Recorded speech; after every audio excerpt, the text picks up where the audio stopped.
Yeah, Victor, the president was really taking aim at Attorney General Bill Barr yesterday, and that is how he's really spending these last few weeks of his presidency, just being fixated on his grievances with his losses in courts, federal courts, state courts have really dealt him a series of blows in his efforts to overturn the election results. And he's also fixated on former friends and allies who have declined to do his bidding when it comes to invalidating the will of the people here.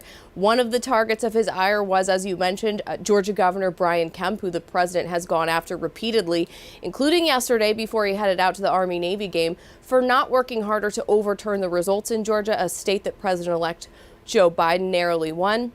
Trump is really focusing a lot of his efforts here at targeting Attorney General Bill Barr. He's got a litany of complaints about Barr, including recent reporting that Barr worked to keep details of the Hunter Biden investigations under wraps before Election Day, and also the fact that Barr told the Associated Press in a recent interview that he had seen no evidence of the kind of widespread fraud that Trump has been alleging. So a lot of reasons that the president has been angry at Barr.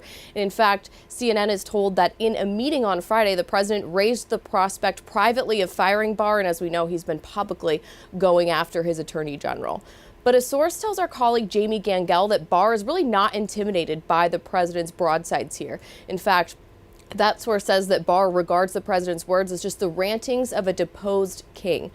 And all of this is coming as Trump's legal efforts were dealt its largest blow on Friday evening when the Supreme Court blocked its efforts to invalidate millions of votes in 4 key battleground states. That was really the end of the line for the president's efforts to try to cling to power here, because on Monday, the Electoral College will convene to affirm President-elect Joe Biden's victory.